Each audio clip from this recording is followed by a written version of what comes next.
Welcome to the PodPros series of Indian podcasting revolution. In this series, we sit across some leading podcast experts from across the globe to do some crystal ball gazing around the rise of podcasts. They share with us the tips, strategies, and the disruptive work they are doing in the world of podcasting. I'm your host and founder of Done For You podcast, Roshni Baronia. And why wait further? Let's jump right in.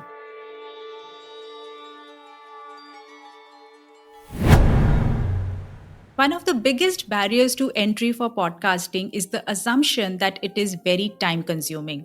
Almost every conversation that I have with people who are interested in starting a podcast, this one particular question comes up more than oftentimes. How much time do I have to invest in making a podcast?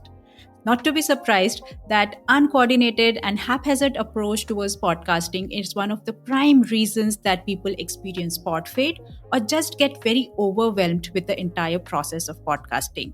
I believe that apart from having a very strong purpose for starting a podcast, you should also have a very strong processes that can help you stay the course. And to address this very issue, I have with me for this episode Joe Casabona, who is an expert on podcast workflows and automation. He is known to put back 12 hours in the hands of busy business owners who run a podcast. So, Joe, welcome to Indian Podcasting Revolution. I'm so glad to have you here. How are you feeling today? Great. Thanks so much for having me. I am excited to talk about this. Awesome. So, first things first, how did you get into the podcasting space? I know you come from a tech background and you were a developer, but then how did podcasting happen? Yeah, so I am one of those rare breeds that is, I think, an extroverted developer, or a maybe even more of an extrovert than many developers.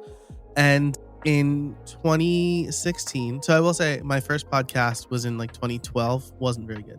2016, I was teaching computer science at the University of Scranton, but I got married and we were moving away, and I was working for a remote company at the time. And I just knew that I was losing this really important part of what I liked about work in the university, which was interacting with people. And so I decided to launch a podcast where I interviewed WordPress developers and business owners on their successes and failures and on how they built their products. This served two purposes for me. It was a fun outlet for conversations, but I was also trying to learn because I came from the services space and I was trying to get more into the product space. And the show took off pretty quickly. And then I started getting questions about, hey, how did you grow your show? How do you make money? How did you get sponsored so early? And at some point, I started enjoying the podcast work better than the development work. And I decided to make a switch probably around 2019. Wow, how interesting that you started it for yourself and just for your learning and networking and connecting with people, but it became a business for you. So that's been an interesting journey for you. Awesome. So if we switch to the topic for today, which is all about processes and automations in the podcasting space. But before we get there, let's try to first understand what are the common pain points of podcasters that they face in terms of workflow, content creation, podcast management, and how can automation alleviate some of these challenges? Yeah, I think in order to like really understand this pain point, I think a lot of people need to go through it, right? In the tech space, I would always try to sell my clients on like a security and backup package, but the only people who ever bought it were the people who were victims of a hack or lost data. And so I'm going to tell this story to help you understand not to go through it and to take steps before this happens to you. My wife is a nurse. I have 3 small children. And during the pandemic, the United States was largely under stay-at-home orders and work from home orders, unless you worked in certain spaces like a hospital, right? Where nurses were even more in demand. And so I more or less dropped my business down to part-time to take care of my children.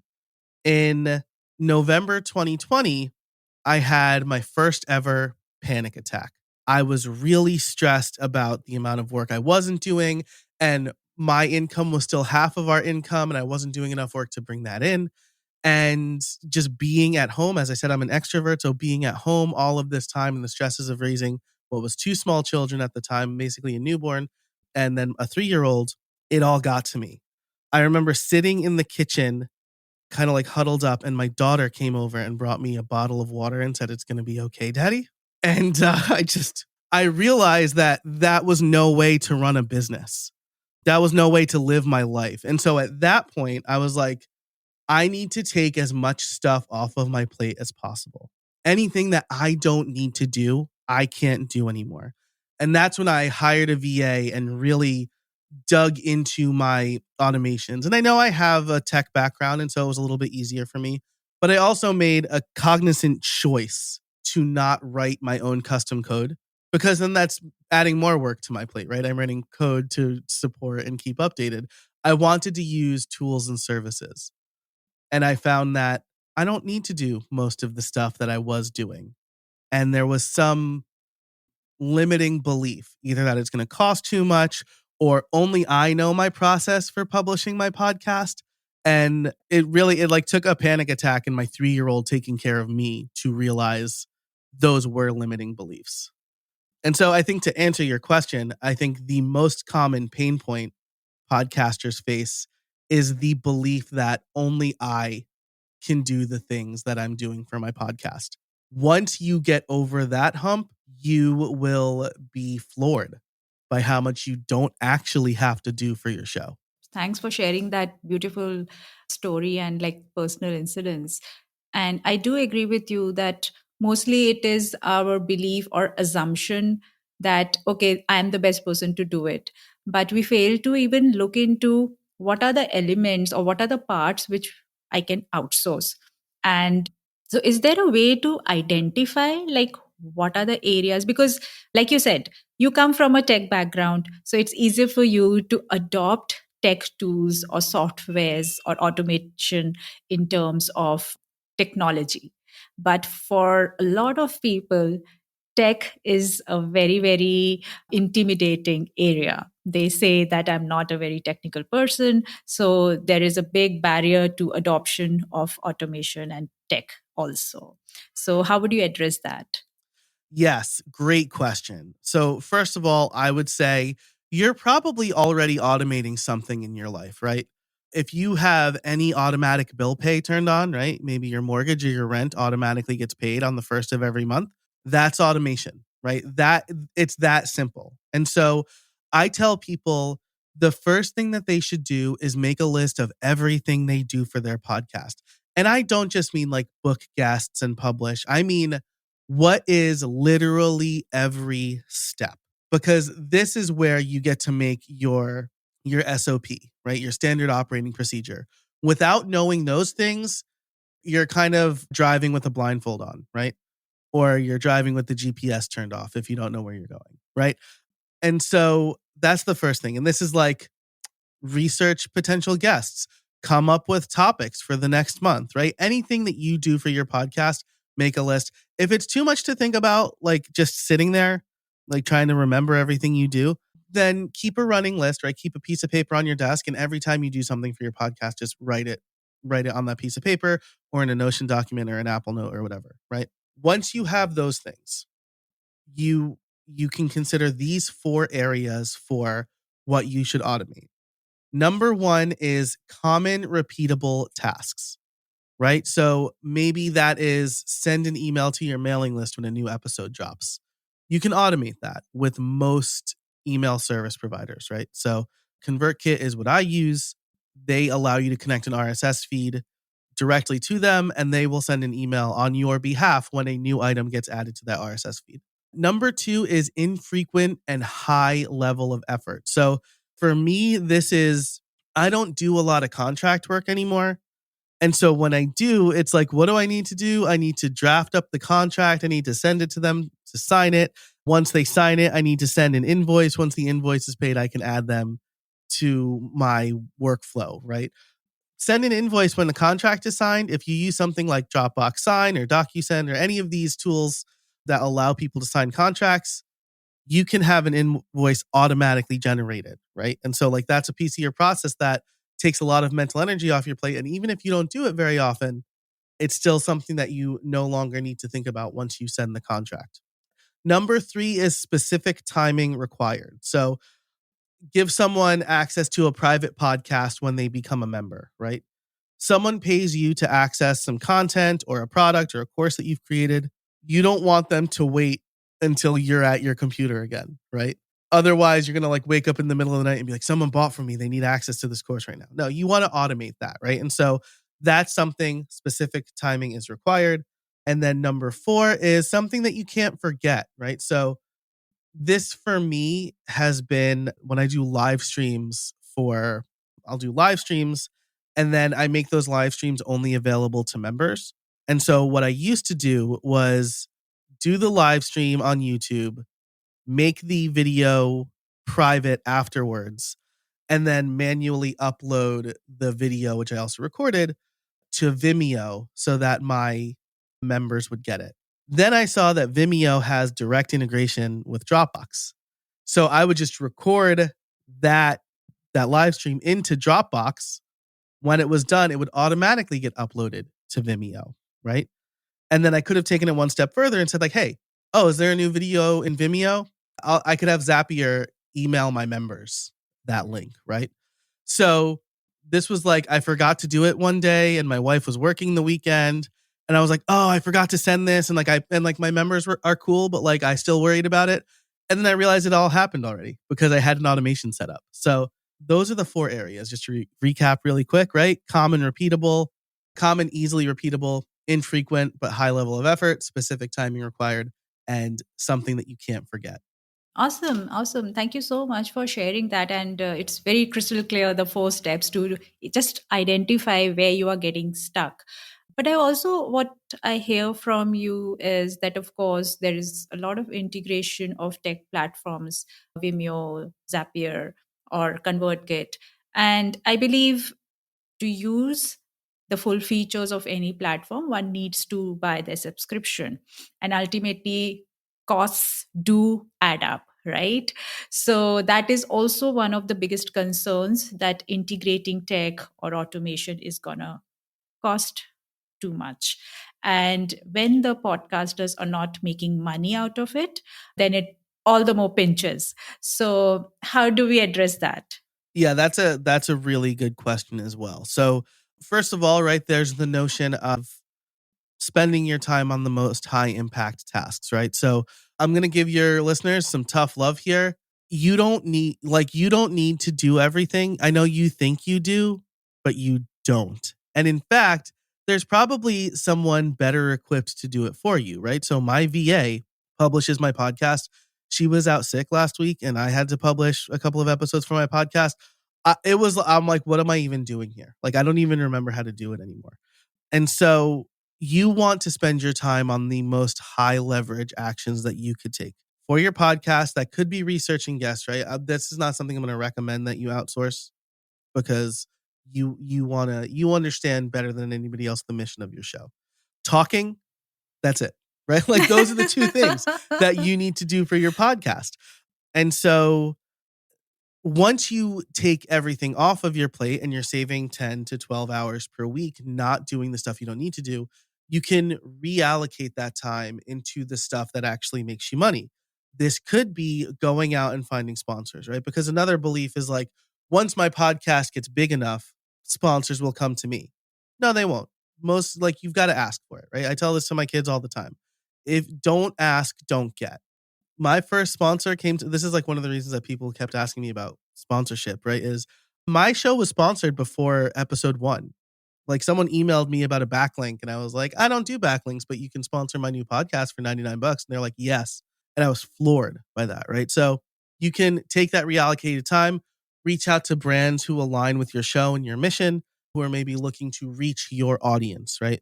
The other thing that you could do, and this is what I recommend for the vast majority of people who are starting a podcast, is use that high leverage time in conjunction with your podcast to establish your expertise and authority in an area so that you increase your client or services work, right? Because even though that doesn't necessarily contribute, unless someone says, I listened to your podcast and I knew I needed to hire you, It could be that you did a podcast episode 3 months ago on something and people heard it and now they're ready to buy. And so they reach out via email, right? So this is all in the service of authority building. And so those are the things that I would say, hey, if you are worried about the costs of buying tools or hiring a VA, think about the opportunity cost more, because the hour that like when my VA uploads my like does the publishing for my podcast, it costs me, let's say, $20. When I do it, it costs me $250, right? So I position it that way. But yes, you are rightly saying, putting it out there for business owners to actually look at their podcast as something which they will do, or they evaluate any other business task, right? Be it bookkeeping, be it marketing, be it making graphics on social media. Of course, you can do it, but it doesn't mean that you should do it. You always should have people doing it for you. That's why just a plug-in for like our company Done For You podcast. So that's why we are here to do the podcast. The what should I say? Like something which people are putting their time where it's not their zone of genius. So if a business owner is a lawyer or a coach, a consultant, and if they are putting their time in just editing a podcast, that's waste of their time. So that's definitely something which they should be outsourcing. But another question which comes to my mind is, with when people are outsourcing or delegating or just automating, how can they identify what are the tasks that they can give to a person vis-a-vis things that can be done by a tech? So is there any bifurcation there? Yeah, absolutely. So I think that as you're determining what now you have your list, you know what you need to do and what you should outsource, right? And I think you made a really great point here, right? Like it's outside of your zone of genius. Like you could do it, sure, right? People who see me will think this is unbelievable, but I have ran half marathons. I've participated in and completed half marathons. Running is maybe a generous way to put it, but I completed in the requisite amount of time. So that's 13.1 miles, right? If I tried to go out and do 13.1 miles in one shot today without training, it would be a horrible slog, right? You lose that muscle memory, right? And so if you never develop that muscle memory, it's always going to be a slog. But somebody like you or like me who are in the podcast space all the time, we have that. Like what we do comes easier to us and we can do it more efficiently. So that said, right, you have your SOPs, you have your list.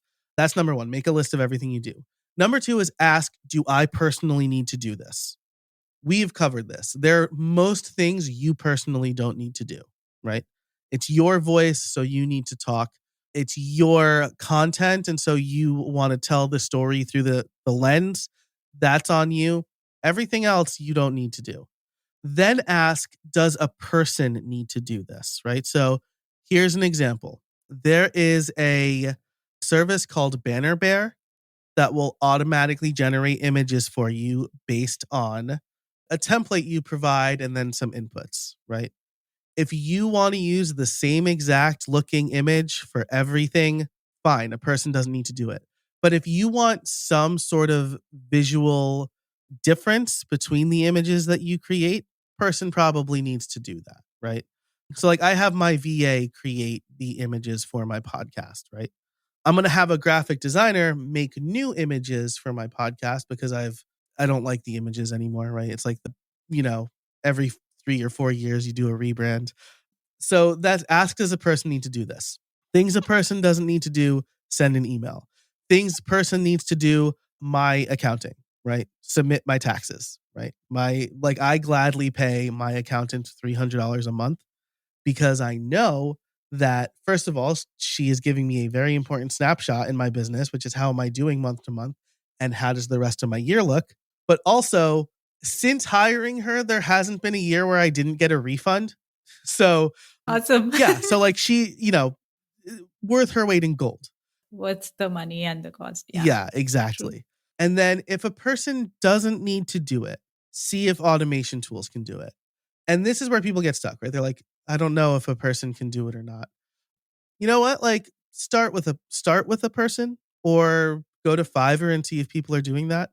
Otherwise, Google something automation tool, right? I'm sure many of your listeners probably have never heard of Banner Bear and they're like, "Oh wait, all of my images do look the same. I'm going to check this out," right? Definitely. Thanks for sharing that. And you've given a very wonderful clarity on how to choose even whether a person needs to do it or the tech can do it. And in fact, I would like to bring in a different perspective also. And in fact, I would like to share my personal challenge as a production company when we also work with clients. Because, like you said, it's all about processes, systems. And as a production company, we do have a lot of processes. We set it up on the workspace, hand it over to our clients, and like train them also as to how to use them. Everything is there. Okay. The outsourcing, the delegation, the process, everything is there. Still, some level of deprioritization is happening at people's end. They are not able to use the processes as much. And again, it falls back on the aspects of consistency in making of the podcast. So the outsourcing is there, the delegation is there, the process is there. Still, what is coming in the way of people into adopting these things? Yeah, great question. So at this point, I am going to say it's a cost thing and it is a known unknowns thing, right? And so I think, if you literally have if you can't afford it, right? I'm not going to tell you, hey, like go into debt to do this. I would say make it a goal and then prioritize where you want to spend your money, right? The first thing that I knew I wanted to spend money on was an editor. I hate editing. I'm bad at it. It takes me so much time. My editor charges like $50 an episode. I've done it. It would take me hours. Or legit, it would take me an hour and then I would give up and be like, this is good enough, right? And I don't want good enough. I want standout. And so my editor does it and I gladly pay him, right? And that I know that's some of you are saying like that's easy for you to say, right? You have sponsors. But even before I was bringing in enough money to pay to cover that cost, I thought about the opportunity cost. At that time I charged like $150 an hour for web development work or consulting or whatever. And I thought, well, it's taking me 2 hours to do these episodes. This was before Descript or anything, so I was using Audacity. And I thought, well, okay, so that's I'm paying myself $300 to edit each episode where I could be finding clients or finding sponsors, right? And so switching it to that mindset I think is really important. And then not knowing the tools, like this is tough, right? I think something that you could do, I'll say like I'm not a huge fan of AppSumo in general for like a bunch of reasons, but mostly it's that I've spent too much money on things I didn't end up using. That said, the things I use every day, right? And so what you could do is start there. I think that is it Pably? I think like there's like a Zapier alternative that's like a one cost thing. Start there and automate what you can, right? Yeah, I think you highlighted the aspect of mindset. I think it's more of that also, that people are not able to prioritize or see it as something which is benefiting their business. It is something which is consuming their time.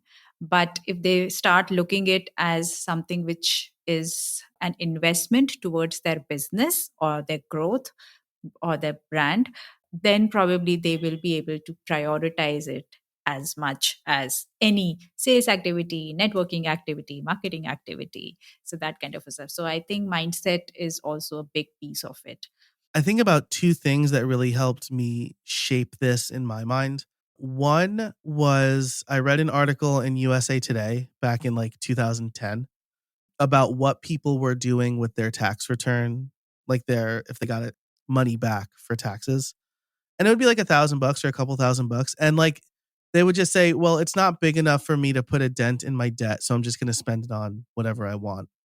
And I'm like, these people deeply misunderstand how compound interest works. And when you think about time deficits, think about the compound interest on your time. Because one day you're going to look up and you're going to be like, what did I do this week besides like being heads down editing a bunch of episodes because I didn't want to hire an editor for $50? I did no business development this week. And then the other thing is like the problem for future you, right? It's like it's easy to look at the money going out today and wanting to hold on to that. But again, it's about that investment saying like, hey, 6 months from now, when I've gotten a full work week back and I have more clients and I have more money coming in, then you'll look back on this decision today to hire an editor and be like, yeah, that was obviously the right choice. It's really hard to see long-term benefits versus short-term debits, we'll say. Rightly said, because if you are able to put a value to yourself, to your time, then only others will start valuing it. Oh, I love that. That's so smart. Absolutely. Great, great, great conversation, Joe. Thank you. And last question: what is the next biggest change you would like to see happening in the podcasting space? Ooh, love this question. It is definitely, I want more people to tell stories, right? I think we've done so. Roshni, what you did at the top of the show was great, right? You told a little story, you set up the problem, and then you brought me in, right? Most interviewers will say, Joe Casabona is a podcast automation coach. He's been teaching online for 20 years, blah, blah, blah, blah, blah. Joe, great to have you here. Who are you and what do you do? You just told people who I am and what I do, right? That's going to lose people, right? And so, interview, not interview, if you're just doing a solo show, I want people to tell more stories because that is how you as a podcaster will differentiate your show. If people just want to hear a raw interview with me, I've been doing that for a decade, right? They can find those. But if people want to hear a story where Joe is the guide telling you how he overcame these big problems and now his business is in the best position, this is legit. I just ran the numbers last week. Best position I've been in since moving into the podcast space from web development. And you're like, show me how to get there. That is content worth listening to. So, Roshni, kudos to you for your level of preparation. I want to see more people. I want to see less people say, I just want to do a raw interview because that's what Joe Rogan does. Until Oh you become my. Joe Rogan, you can't do what Joe Rogan does. Like, I'm sorry, but however you feel about him, until you become Joe Rogan, you can't be Joe Rogan. Exactly. So much with you for that because, yeah, you rightly said, stories is all about connections. And I think just the fact that podcast listeners choose to listen to long form of content, they are not scrolling on social media on 30-second reel. They are in there for more stories, deeper conversations, and more connectivity in terms of relatability, resonate with the same mindset and thinking of the host, of the guest. So, yes, be it a business show or be it whatever genre, I believe, yes, stories is a part of podcasting and podcast conversations. Thank you so much for sharing that and bringing that up. And yeah, thank you. Thank you for being on Indian Podcasting Revolution. And thanks for sharing such great insights. Thanks so much for having me. This was an absolute delight. Hope this conversation helps you with your podcasting journey, whether you are an emerging or an established podcaster. For more such podcast insights, follow Indian Podcasting Revolution. And if you want help with the launch, management, or growth of your podcast, check out our website www.df5p.in, which is the acronym for Done For You Podcast. Because you see, we like to keep things simple. And yes, if you wish to be a part of an exclusive podcaster community, join the waitlist from the link given in show notes. That's all for PodPros at Indian Podcasting Revolution this week. We shall meet again in the next episode.